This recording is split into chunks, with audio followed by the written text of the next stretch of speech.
guys, well, I'm out in the shop today and I'm getting ready to run some parts. Yesterday when I was running parts, I noticed the flood coolant didn't have quite the pressure it normally has, and I checked my gauges. Now these gauges come in handy because I know that with a clean filter it runs a little over 5, and so the outgoing pressure, you have to keep an eye on it.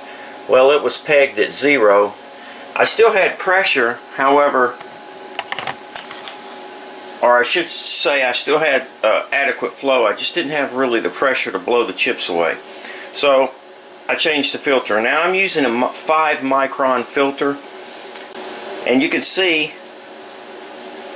it gets these little small particles on there, and what it filters out is all this real fine stuff. I mean, this is almost like finer than sand, really. But it gets all that out. This was caked on the outside, inside the filter housing there. But these aren't that expensive. You can pick them up, 20 bucks for like 6, and they last about 3 to 4 months depending on the usage. But it's really helped out with my finishes. So today I'm going to be running some more of these TTS tightening fixtures. I did a video on this a few weeks ago, and I made one for my reorganization, but I had several people request some of these TTS tightening fixtures, so I'm making a small run, and so we're going to be machining some more of these today. So let's get started.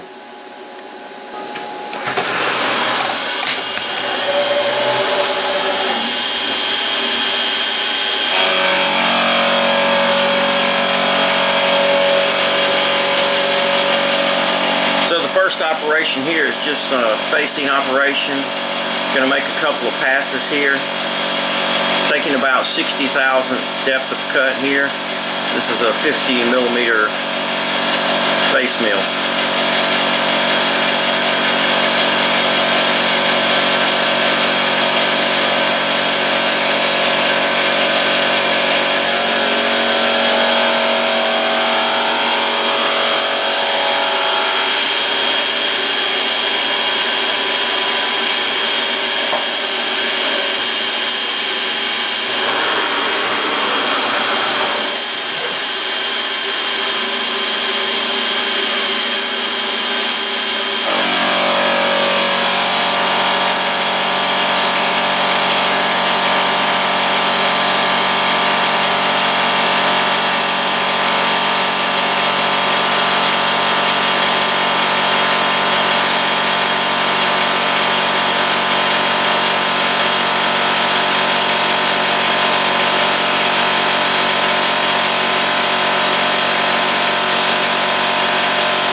Face mill at 3,000 RPM, and we're running at 10 inches a minute.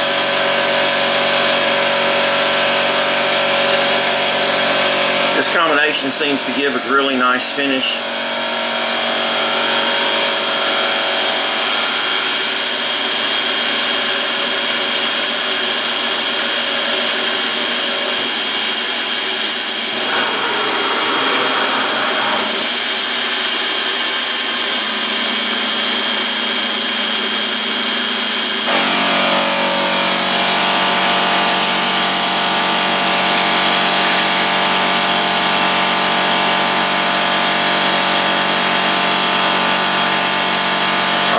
Dimension is going to be 1 inch, and this right here takes off about 1/8 of an inch on this side, and we'll take another 1/8 of an inch off on the bottom when we do our flip.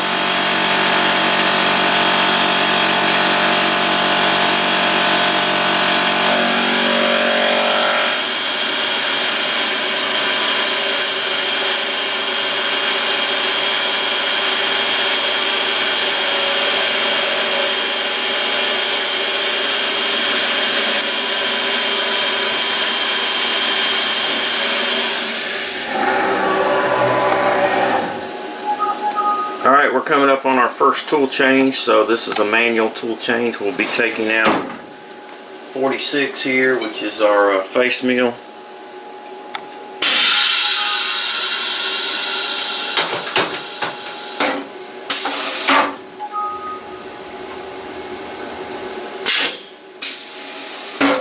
Now let's tool 36, which is a 3/8 inch 3-flute Aluma power end mill.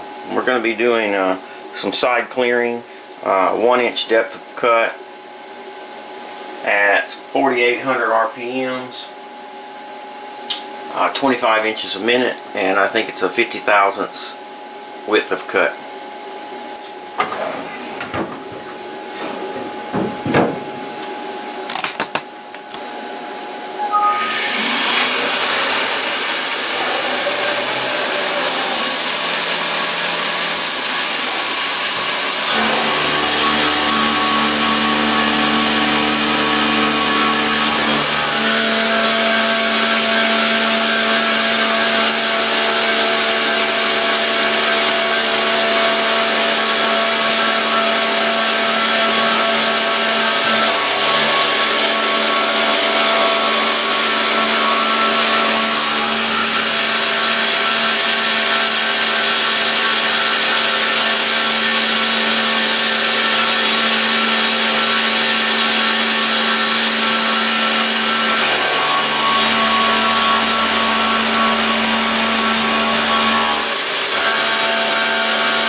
See how much pressure you got there with the new filter. My gauges are reading 5 and 5, which is perfect.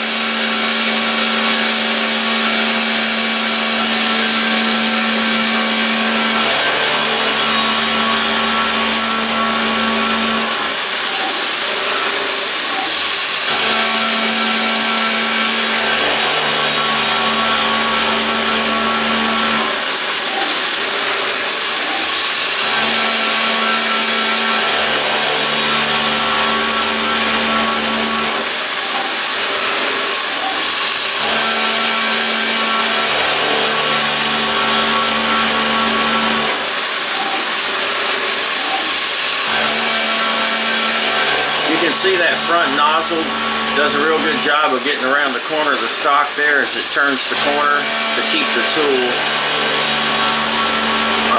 with flood coolant on it.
Next up is a boring operation with the 3/8 inch end mill. We're just going to bore the pocket, bore down for the 1 inch for the pocket for the bearing, and then we'll do some side clearing once we hit full depth.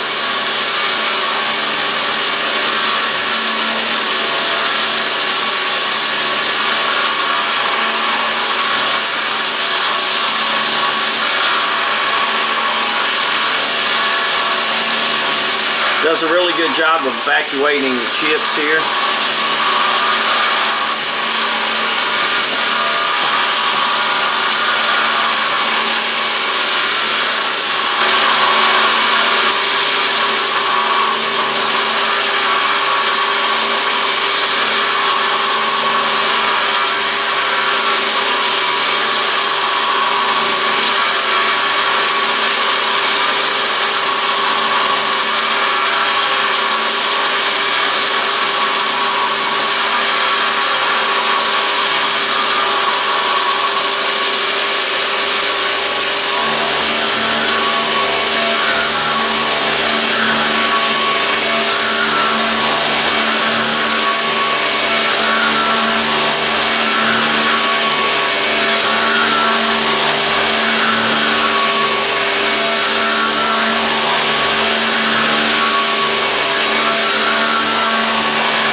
See, it does a real good job of evacuating those chips out down in the bottom of the hole once you're trying to widen that hole out and do some side clearing.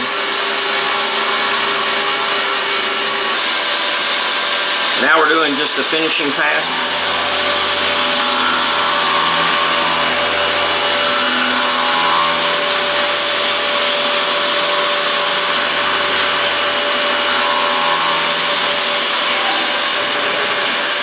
The hole dimensions are really critical for these one-way bearings. They're a press fit, and if they're not in there tight enough, of course, they're going to turn on you. So you kind of got to sneak up on that dimension, make sure that there's any kind of flex or anything like that. So I like to do a couple of finishing passes, a spring pass if you will, to kind of make sure that there isn't any tool deflection causing any kind of issues there.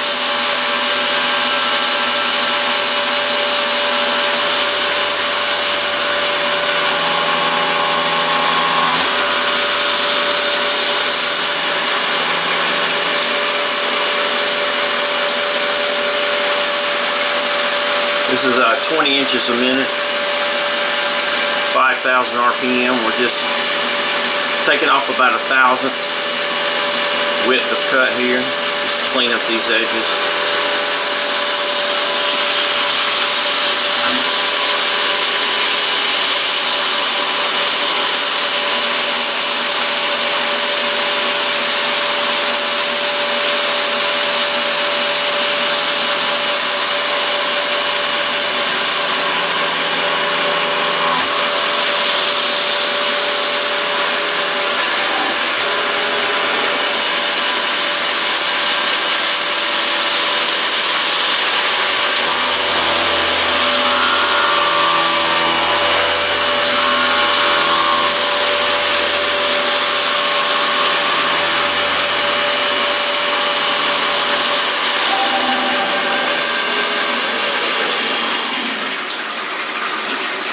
Alright, I put in an optional M1 stop here so that I can take some measurements, make sure, and then if everything's okay, then we'll continue on from this.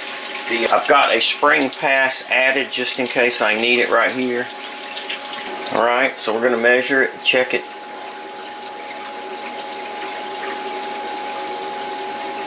You can see we're right at 1 inch there. It's hard to do this accurately one-handed, but you can see we're right at 1 inch. However, I know those one-way bearings are a little bit over 1 inch, about a thou over, half a thou over. So I'm really close to where I need to be. I'm going to do one more pass, just a spring pass, just to make sure that it's good, and then we'll move on to the next operation.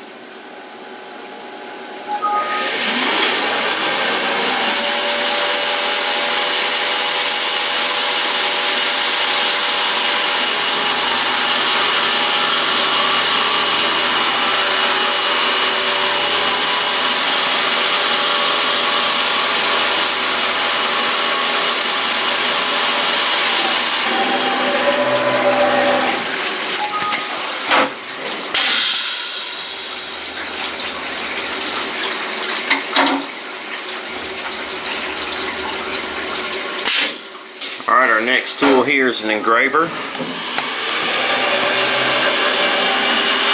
going to do some engraving.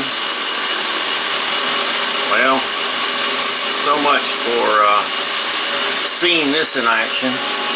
Alright, sorry about that. Missed all that engraving due to the flood coolant. I didn't realize.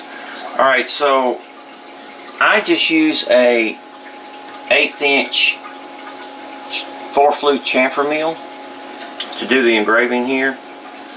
It does a real good job. So you can see really nice side finish on this piece.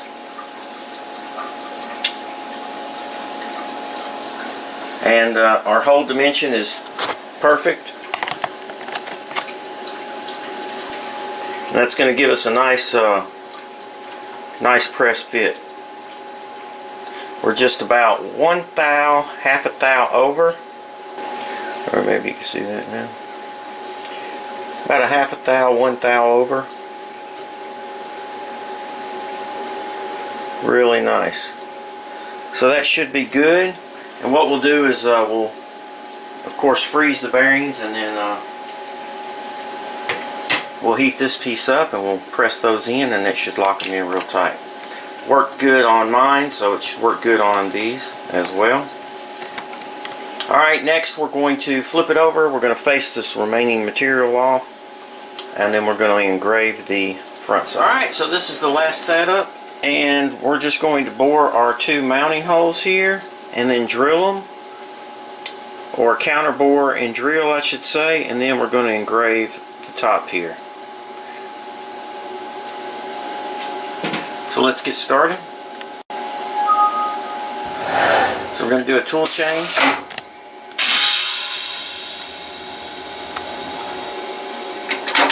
Going to get a end mill.